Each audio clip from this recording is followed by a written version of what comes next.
जब इंसान के सारे रास्ते बंद हो जाते हैं तब उसको लगता है कि जीवन समाप्त कर लेना चाहिए। पर ये किसने बताया तुम्हें कि तुम्हारे सारे रास्ते बंद हो गए हैं? ये किसने तुम्हें समझाया कि तुम किसी लायक नहीं हो? तुम विफल हो चुके हो। तुम सफलता पा ही नहीं सकते। तुमसे पढ़ाई नहीं हो रही है। तुम बेरोज़गार रहोगे, तुम्हारे पास पैसे नहीं रहेंगे। तुम जिस ज़िंदगी में जी रहे हो ये बद से बदतर होती जाएगी। किसने कहा ये तुम्हारे दिमाग ने ही तुमसे कहा। क्योंकि जब तुम एक पल में किसी चीज़ को देखते हो, किसी अच्छी चीज़ को, तो तुम्हें उसको पाने की चाह आती है और उसको पाना इंस्टेंट बिल्कुल असंभव होता है और तुम उसी क्षण हार मान जाते हो।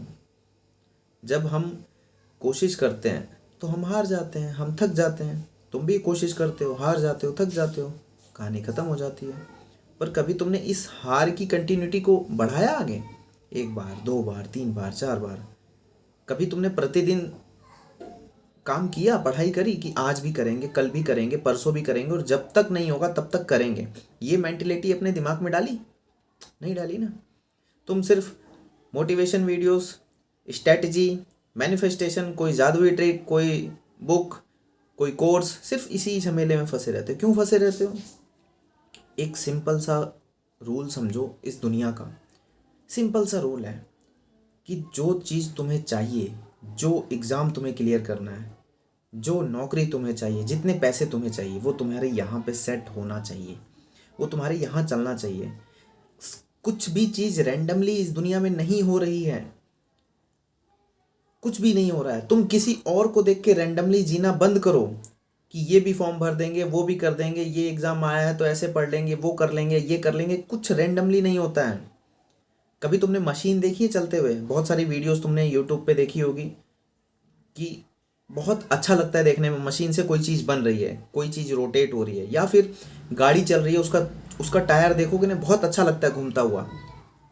तो वो रोटेशन कर रहा है, वो प्रति सेकंड काम कर रहा है, कर्म कर रहा है, इसलिए वो अच्छा हो रहा है, इसलिए काम होता हुआ दिख रहा है। एक ट्रेन चलती है, उसका चक्का घूमता है ना, तभी तो वो दिल्ली से बनारस तक पहुंचती है।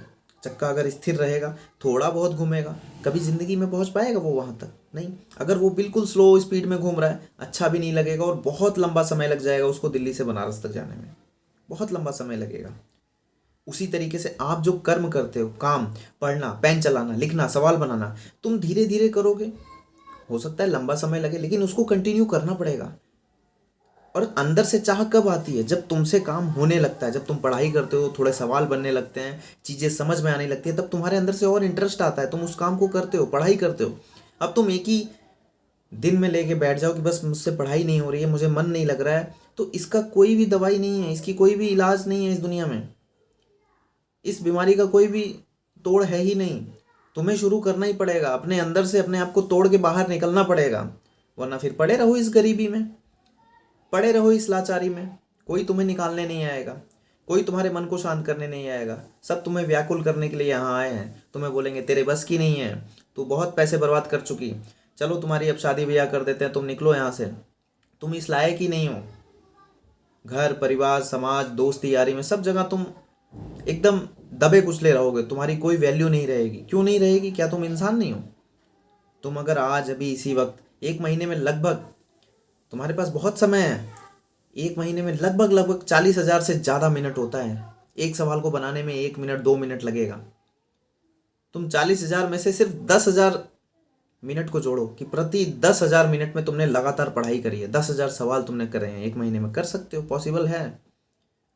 नहीं पॉसिबल है ना। 10,000 सवाल बहुत लगते हैं ना, लेकिन 1,000 सवाल तो हो सकते हैं ना। प्रतिदिन 20-30 सवाल तो बना सकते हो ना मैथ रीजनिंग के। प्रतिदिन एक चैप्टर तो पढ़ सकते हो ना। तुम्हें पॉलिटी याद नहीं होती है, तुम्हें पढ़ना ही तो है। तुम एक पल में सोचते हो वो लूसेंट बुक है मुझे नहीं होगा, मुझसे नहीं होगा। क्यों सोचते हो? क्यों सोचते हो ये सब? जो ज़्यादा बुद्धि लगाता है उसके विनाश का कारण वही बुद्धि बनती है। भगवान राम जी सुबेरे एक बहुत बेहतरीन राजा बनने वाले थे, सिंहासन पे बैठने वाले थे। उनको बताया जाता है कि भैया राजा वाजा नहीं बनोगे आप, आपको 14 साल के लिए जंगल में रहना है। उन्होंने आर्गुमेंट नहीं किया। आज के ज़माने में इंसान आर्गुमेंट करने लगता है, क्यों भाई ऐसे कैसे?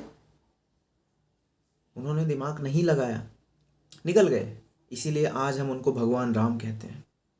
इसी तरीके से आप भी आर्गुमेंट मत करो, जो मिल रहा है जैसा मिल रहा है, घर की परिस्थिति जैसी है, आर्गुमेंट में फंसो मत, चीज़ को बदलने की कोशिश मत करो। भगवान ने क्या खेल तुम्हारे साथ खेला है, कैसा इन्वायरमेंट तुम्हारे लिए बनाया है, वो तुम्हें बिल्कुल नहीं पता है। भगवान तुम्हें गरीबी में भेज दिए हैं, ये उनकी कार्रवाई है, लेकिन अब ये तुम्हारी कार्रवाई है कि उस गरीबी को टैकल कैसे करना है, तुम्हें कैसे उस सिचुएशन से लड़ना है। उसके लिए तुम्हें उन्होंने फ्रीडम दे रखी है, तुम्हारे हाथ पैर आँख सब कुछ तुम्हें दे रखा है। अपने मन को शांत करो, और जो भी तुम्हें जितना भी प्रेशर तुम्हें देता है, चाहे वो तुम्हारे पापा तुम्हें बोलते हो, मम्मी तुम्हें बोलते हो, उस प्रेशर को हैंडल करो। जो ये गरीबी तुम्हें प्रेशराइज करती है ना, जो ये बीमारियां तुम्हें प्रेशराइज करती है, तुम हैंडल करो इसको फील कर लो। मान लो कि हाँ जी, मैं अभी तो हारा हुआ हूँ, अभी तो मैं हारी हुई हूँ, अभी लेटेस्ट में मैंने ये एग्ज़ाम फेल किया है, मुझसे नहीं हुआ है, लेकिन ऐसा नहीं है कि आने वाले एग्ज़ाम में क्रैक नहीं कर सकती, मैं क्रैक नहीं कर सकता। ऐसा नहीं है कि मैं रेलवे का एग्ज़ाम नहीं क्रैक करूँगा, मैं पुलिसमैन नहीं बनूंगा, मैं लेखपाल का एग्ज़ाम नहीं निकालूंगा, मैं बीपीएससी नहीं निकालूंगा, मैं पीसीएस नहीं निकालूंगा, मैं निकालूंगी। बट अब आज अभी इसी वक्त से तुम्हें किसी और को बोलने की ज़रूरत नहीं है, सिर्फ अपने आप को बोलो, अपने आप को बोलो, और अपने मन के अंदर से एक शक्ति लेके आओ कि बस बहुत हुआ, आज से बहुत हुए फालतू काम। आज से दिन में तुम्हें सोना नहीं है, दिन में तुम्हें बेड पे नहीं जाना, तुम्हें खाली सोचना नहीं है, तुम्हें स्क्रॉल नहीं करना है। जब भी तुम फ़ोन उठाओ, जब भी तुम्हारा अंगूठा, जब भी तुम्हारी फिंगर फ़ोन की स्क्रीन पे ऊपर नीचे हो, तुम्हें तुरंत याद आना चाहिए कि ये क्या कर रहे हो पार्थ, तुम्हें पढ़ना है। तुम्हें लगेगा तुम्हारे अंदर एक राक्षस बैठा हुआ है, एक राक्षसनी बैठी हुई है, वो तुम्हें बार बार कहेगी अरे छोड़ ना फ़ोन चला, अरे दर्द हो रहा है छोड़ ना हटा, अरे ये मैराथन वीडियोस देख लेंगे हो जाएगा, अरे ये होगा नहीं है हटा, इसको स्किप कर। तुम्हें किसी चीज़ की भी नहीं सुननी है, सिर्फ अपने उस एक सिद्धांत की सुननी है कि इस गरीबी से निकलना है। वो अच्छे अच्छे कपड़े मुझे भी खरीदने हैं, वो साड़ी मम्मी के लिए मुझे भी खरीदना है, मुझे भी अच्छा अच्छा फ़ोन चलाना है, अच्छा अच्छा खाना खाना है, अपने घर को अच्छा अच्छा सजाना है, खुद का अपना घर बनाना है, अपनी गाड़ी खरीदनी है। जीवन का आधा, एक मूवी आधी होती है ना इंटरवल, हम भी अपने जीवन का इंटरवल जी चुके हैं, आधा आधा जीवन हम जी चुके हैं, आधा बचा है। आधे जीवन में हमने सब कुछ फ्लॉप किया, कोई बात नहीं, लेकिन आधा बचा है। अगर हम कड़ी मेहनत करते हैं, लगन से शिद्दत से लग जाते हैं, तो हम उसको भी सफल बना सकते हैं। हमें कोई हरा नहीं सकता। एक बार अपने अंदर से सोच के देखो, तुम्हें कोई हरा सकता है क्या? तुम्हारे पास दोनों आंखें हैं, तुम्हारे पास हाथ है, बस तुम्हें नोचा जाता है, तुम्हारे समय को ख़त्म किया जाता है। सुबह उठ के तुम्हें किसी ना किसी काम में उलझा दिया जाएगा, घर में कोई ना कोई परिस्थिति ऐसी आ जाएगी, कोई बीमार हो जाएगा, कहीं किसी की शादी लग जाएगी, कहीं किसी का कुछ हो जाएगा, कहीं कर्जा लेना पड़ जाएगा, तो फिर उस कर्जा जिससे लिया उसका कर्जा वापस करने के लिए टेंशन होगी। कहीं पिताजी शराब पी रहे हैं, हुड़दंग कर रहे हैं, लड़ाई कर रहे हैं घर में, कहीं मम्मी तुम्हारी ऐसी हैं इरिटेटिंग, लड़े जा रही हैं, बिना बात के लड़ाइयाँ हो रही हैं घर में। बट इन सब सिचुएशन को तुम्हें टैकल करना पड़ेगा। इसके लिए कोई भी यूट्यूब वीडियो नहीं आएगी जो चुटकी बजाई और तुम्हारे सामने सब कुछ चेंज हो गया, नहीं। तुम्हें घर का एक कोना देखना पड़ेगा, घर के एक कोने में जाओ, दिन का हो, रात का हो, सुबह का हो, शाम का हो, एक समय स्पेसिफिक रखना पड़ेगा। भले तुम प्राइवेट नौकरी कर रहे हो, भले तुमसे समय छीन लिया जाता है, पर तुम ये याद रखो कि अगर कर्म को लगातार करते रहोगे, जैसे तुम्हें मैंने बताया ना, मशीन चलती है कितनी अच्छी लगती है, कितने, जब कोई भी मशीन किसी चीज़ को बनाती है कितना फास्ट बनाती है, कितना अच्छे से बनाती है, वैसे ही तुम्हें जब अभी शुरुआत करोगे तुम्हें बड़ा गंदा लगेगा, यार ये मैथ इरिटेटिंग नहीं हो रहा है मुझसे, यार ये रीजनिंग नहीं हो रही है, यार ये साइंस, ये फिजिक्स, ये केमिस्ट्री, ये पॉलिटी नहीं हो रहा है मुझसे, नहीं पढ़ी जा रही है जीएस, नहीं याद हो रहा है। कौन कहता है याद करने के लिए? कर्म करो, सिर्फ पढ़ते चले जाओ, पढ़ते चले जाओ, पढ़ते चले जाओ। एक लुसेंट की बुक को 5 बार खत्म करना ही करना, ये जिद बांध लो। घटना चक्र की प्रीवियस ईयर क्वेश्चन बैंक उठा के पढ़ना ही पढ़ना है 5 बार, जिद बांध लो। रेलवे, एसएससी, पीसीएस, जो भी एग्जाम निकाल रहे हो उसकी previous year math, reasoning, GS की बुक उठानी है 5 बार, करना ही करना है, करना ही करना है। मैथ नहीं आता, 25 चैप्टर होते हैं, चैप्टर के नाम लिखो, किस सीक्वेंस में पढ़ना चाहिए मैथ को, मैंने वो वीडियो बनाया हुआ है, आप डालोगे आएगा कि किस तरीके से मैथ को पढ़ा जाए। और भी लोग इस चीज़ पे वीडियोस बनाते हैं कि मैथ को कैसे पढ़ा जाए। किसी 1-2 वीडियो को देखो और वो सिद्धांत अपने अंदर यहाँ चिपका लो और शुरू हो जाओ कि मैथ में पहले परसेंटेज पढ़ना है, पहले एवरेज पढ़ना है, पहले रीजनिंग में ये चैप्टर पढ़ना है, उसको लिख लो और लिखने के बाद वो चैप्टर का नाम डालो। यूट्यूब पे वीडियोस आएंगी, क्लासेस आएंगी, 5-6 घंटे में एक चैप्टर को अच्छे से पढ़ाया जाता है। आप पूरा का पूरा पढ़ो, सिद्धांत के साथ पढ़ो कि मुझे टस से मस नहीं होना है। अगर टस से मस होते रहोगे तो फिर होते रहो। इतना आसान नहीं है और इतना मुश्किल भी नहीं है। तुम सिर्फ टस से मस हो जाते हो। एक एक बूंद करके जब पानी पत्थर पे गिरता है, पत्थर भी टूट जाता है। वही एक एक बूंद तुम्हारा पेन है, एक एक सवाल है, तुम्हें उस पर विश्वास नहीं होता। तुम सोचते हो इस एक सवाल से क्या हो जाएगा, इस 1 घंटे की पढ़ाई से क्या हो जाएगा। इसी 1 घंटे की पढ़ाई से तुम अपनी ज़िंदगी को संवार सकते हो। अगर आज तुम्हारे पास 1 घंटा है, तुम पढ़ने की कोशिश तो करो, बैठो तो चेयर पे। अगर तुम्हें कुछ भी मन नहीं कर रहा है, खाली बैठ जाओ, दीवार देखते रहो, लेकिन कुछ गलत काम नहीं करना है, फ़ोन नहीं चलाना है। दिमाग में जो भी बातें आ रही हैं आने दो, बैठ जाओ आंखें बंद करके, बैठ जाओ अपने भगवान का नाम याद करते हुए, बैठ जाओ अपने पापा मम्मी का चेहरा याद करते हुए, बैठे रहो और सोचते रहो कि अगर मैंने आज इतना कोशिश किया, कल भी इतना ही करूँगा, परसों भी इतना ही करूँगा। क्या 30 दिन बाद भी यही स्थिति रहेगी? नहीं, नहीं। 30 दिन बाद अगर तुम थोड़े थोड़े भी कर्म करते रहोगे, पढ़ते रहोगे, लगातार दिन रात एक करते रहोगे, तुम रोज़ अपने आप को उस टेस्ट में ढालते रहोगे जो तुम्हारा टेस्ट एग्ज़ाम सेंटर में होने वाला है, तो तुम अवश्य सफल हो जाओगे। तुम अपने आप अपनी गरीबी को तोड़ लोगे। बाकी इस मायावी दुनिया में और कुछ नहीं है। मैं अपनी तरफ से बिल्कुल सिंपल चीज़ें समझाने की कोशिश करता हूँ, इससे सिंपल कुछ हो ही नहीं सकता।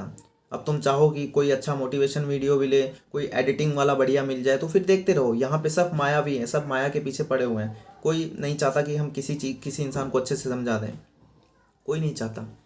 कोई कोर्स बेचने पे लगा है, कोई करोड़पति बनने पे लगा है, कोई व्यूज़ के पीछे पड़ा हुआ है, कोई सब्सक्राइब के पीछे पड़ा हुआ है, सब पड़े हुए हैं। कोई सिद्धांतिक रूप से बात नहीं करने आता, कोई तुम्हारे मन को जगाने नहीं आता। तुम्हारे मन को सिर्फ सब मारने आते हैं और तुम अपने मन को खुद भी मार लेते हो। क्यों मारते हो? क्या तुम इसी गरीबी में जीना चाहते हो? नहीं ना। तुम भी तो वो वाइट कलर की स्कॉर्पियो गाड़ी खरीदना चाहते हो ना। तुम भी तो वो अच्छी अच्छी ड्रेस खरीदना चाहती हो ना। तुम भी तो वो अच्छा एप्पल आईफोन चलाना चलाते हो ना। तुम भी तो चाहते हो कि तुम्हारे पास भी खुद की बाइक हो, तुम्हारे पास खुद का घर हो, चाहते हो ना। तो लगन शिद्दत अपने अंदर से लेके आओ। ये कोई वीडियो तुम्हारे अंदर नहीं डालेगी, सिर्फ तुम्हारे मन को जगाया जा सकता है, जो कि मैं अपनी वीडियो से कोशिश करता हूँ। तुम्हारे मन को जगाया जा सकता है। जिस तरीके से गाड़ी को स्टार्ट करने के लिए सेल्फ दिया जाता है, सिर्फ वही काम किया जा सकता है। उसके बाद चलाना तुमको, ये करना तुमको। ये वीडियो तुम जब भी देख रहे हो, सुबह शाम दिन रात, तुम्हें उसके बाद फ़ोन को चलाना नहीं है अनावश्यक रूप से। अगर तुम क्लासेस देख रहे हो चलाओ, लेकिन तुम्हें स्क्रॉल नहीं करना, शॉर्ट्स नहीं देखना, ओवर थिंकिंग नहीं करना। सिर्फ मन को शांत करना है और काम पे लग जाना है। एक बुक अगर तुम एक पेज भी पढ़ोगे तो उसके ख़त्म होने का समय निर्धारित हो जाता है, लेकिन अगर तुम उसको डर के मारे बैठे रहोगे लेके कि नहीं होगा, नहीं पढ़ूंगा, तो कुछ नहीं होने वाला। तुम्हें लूसेंट की बुक पढ़नी ही पड़ेगी। तुम्हें यूथ कंपटीशन की मैथ की प्रीवियस ईयर क्वेश्चन बैंक लगाना ही पड़ेगा। तुम्हें किरण पब्लिकेशन की मैथ रीजनिंग की बुक लगानी पड़ेगी। तुम्हें अगर पीसीएस निकालना है तो घटना चक्र की सारी किताबें पढ़नी पड़ेगी। तुम्हें यूपीएसआई निकालना है तो तुम्हें मैथ रीजनिंग हिंदी सब कुछ पढ़ना पड़ेगा। ये सिद्धांत अपने अंदर डाल लो, ये सच्चाई से भागो मत। कब तक भागोगे? नए एग्ज़ाम की तैयारी कर रहे हो, नए एग्ज़ाम का वेट कर रहे हो, कब वो फॉर्म आएगा कोई पता नहीं है, कब होगा। जो तुम्हें मिल रहा है अच्छे से पढ़ो, अच्छे से एग्ज़ाम दे के आओ और आगे बढ़ो। किसी भी चीज़ का इंतज़ार मत करो, किसी भी चीज़ का इंतज़ार मत करो। अगर तुम कंप्लेन करोगे कि सरकार एग्ज़ाम सही से नहीं कराती, सरकार एग्ज़ाम लीक करवा देती है, तो उसी एग्ज़ाम में देखोगे बहुत सारे लोगों के चेहरे मुस्कुराते हुए आएंगे। बहुत सारे लोग अपना रिजल्ट बताते हैं कि मेरा हो गया। अभी ये एलपी में फाइनल रिजल्ट हुआ है ना। तो ऐसे ही हर एग्ज़ाम में रिजल्ट होते हैं। बस तुम्हें इन सब चीज़ों को छोड़ के अपने आप पे ऊपर विश्वास रख के करना पड़ेगा। कॉपी उठाओ, कलम उठाओ और लग जाओ। दैट्स इट, ख़त्म। मिलते हैं कल की वीडियो में। और मैं आपसे एक गुजारिश करना चाहूँगा कि आप अपनी समस्या नीचे ज़रूर लिखें, मैं आपको ज़रूर उस पर समाधान दूंगा, वीडियो बनाऊंगा। ठीक है, मिलते हैं कल की वीडियो में। Thank you very much.